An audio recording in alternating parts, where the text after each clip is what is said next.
We are situated very near the place where, in the spring of 1522, an inspired man sowed a seed which was going to blossom into an enormous fruitful tree that was to reach out throughout the universal church.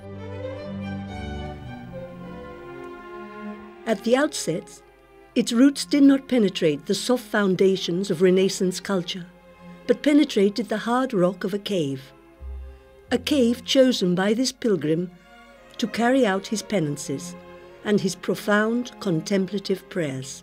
Dressed in sackcloth and practically barefooted, this unknown person came from the monastery and sanctuary of Montserrat to Manresa, where it was his desire to pray all night in true knightly fashion, to carry out the vigil of his newly acquired spiritual arms, having at last discarded both his gentleman's attire and his captain's sword. The first steps of this spirituality took place in Montserrat, where he was so influenced by what he had experienced there that he postponed his plans to travel to the Holy Land and settled in Manresa. This new man divided his time between working at the hospital of Santa Lucia and attending Vespers at the cathedral and praying Matins at the Dominican monastery. People sought him out, both in order to see his acts and to ask for spiritual guidance. The children nicknamed him the man in sackcloth, whilst the very poorest benefited from his attentions. Feeling the need to withdraw from the world, he resorts to the hermitages on the outskirts of the city, until he finally settles in a cave overlooking the Cardener River.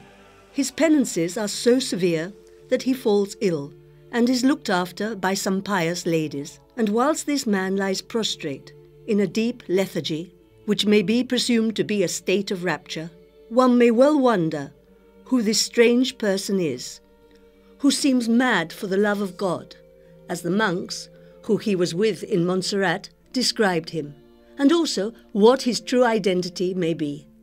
Where did he come from? And how did he arrive at the cave? Inigo López de Loyola and Sáenz de Licona, such is his name, was from the Basque country. He's 30 years old and walks with a limp. He was wounded in the war and his legs were particularly affected. This severe wound was received during the war, defending the Pamplona garrison for the emperor when fighting against the French. Inigo de Loyola fought heroically, as he was in the service of his relation, the Duke of Nájera, whom he had helped in other political missions. As has been said by Pedro de Ribadeneira, his first biographer, young as he was, in the prime of his life, he was very well known as being clever and prudent in affairs of the world, and intelligent at solving problems and differences of opinion. Where did Inigo get this political wisdom and diplomatic experience? As just an adolescent, he had been trained in court life by Juan Velázquez de Cuellar, head purser to the king. Leaving his parents and his many brothers and sisters, he lived for 10 years in a village called Arévalo, alternating military training with courtly refinements. Thus, this young man, both vigorous and refined, as his first biographer describes him, dreams of imitating the chivalric models of Amadis de Gaula and Tirán lo Blanc, highly desirous of gaining honour, but to no avail, as he himself recalls years later.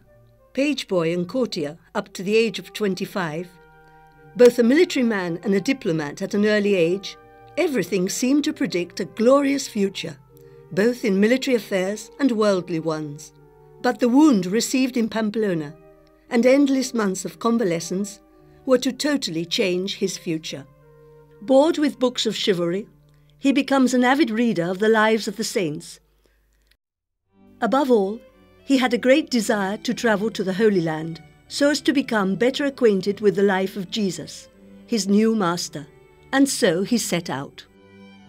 Manresa did not come into his plans, but what was to have been just a stopping place became a founding place, his primitive church, as he would call it many years later. Now we know who we are dealing with, and whence this strange visitor came from. We would look for him without success in the streets of Manresa, and finally find him taking refuge once again in the cave, engrossed in profound prayer and contemplation, and undergoing his dark nights of the soul.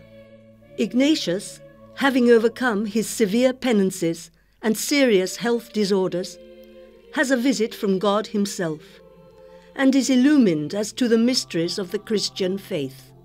The presence of Jesus is so intense during this time that he himself explains years later that it was as if I saw Jesus with his own eyes and felt with his hands. During this period, he begins to understand that one must feel and taste interiorly the presence of Jesus in order to give oneself up entirely and without reserve to him. His most important experience is the illumination he receives by the river Cardona, which offered him the means to understand many aspects of spiritual life, of faith and his readings, to such an extent that he saw all things as fresh and new. So profound was his experience that afterwards he seemed to be an entirely new man, a new person, with a different intellect and understanding to that he had had previously. Ignatius will always remember Manresa as his primitive church, the place where his new birth into God comes about. The spiritual exercises, which were to become famous throughout the church, have their origin in these personal mystical experiences. During the following 20 years, he will continue to draw up a new method of prayer and discernment to discover how God calls each individual. The question that this knightly penitent often posed was, what should I do from now on in order to serve my new and only Lord? How should I plan my life so as to discover God's will more easily? How do I get to know Jesus better and in such a manner as to consecrate not only my memory, my intelligence and my will to him, but all my freedom, only desiring God's love and God's grace?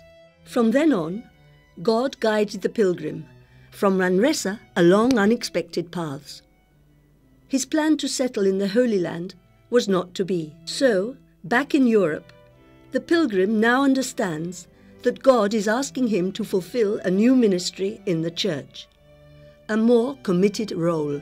To accomplish this end, he starts to study in Barcelona, Alcalá, Salamanca, Paris and Venice, where he was ordained as a priest. Finally, he arrives in Rome and decides to settle there for good.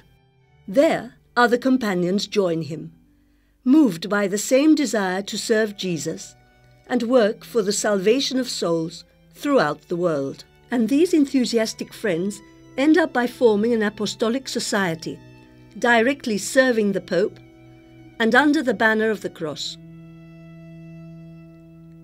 The main lines of action of this society are, as the recent general congregations have been expressing, the irradiation of faith and the promotion of justice, along with attention to cultural diversity, respect, and dialogue with other religious traditions. The present society considers these four fields inseparable and aims specially to attend those distant and the disinherited. More than ever before, in this global world, the Jesuits feel themselves obliged to build a bridge of contact between northern countries and countries in the south, and between those believers who identify themselves with the Christian tradition and those who seek in other traditions, revealing and nourishing the seeds of the Word of God, seeds that are planted far beyond our frontiers in the most diverse areas, in the field of culture, in the arts, in science, whilst also bearing in mind the problems of education and of young people. All this apostolic irradiation, so generous and universal, will, as it spreads throughout the world, be constantly influenced by the spirit of the exercises and the constitutions which Ignatius conceived in Manresa. Thus a global town has been born, for the name of Manresa appears in many spiritual centres, in teaching institutions, and in many publications all over the world. The fruitful root, which this pilgrim originally sowed in the cave, has been transformed into a mighty, fertile, and luxuriant tree for the greater glory of God and to serve mankind.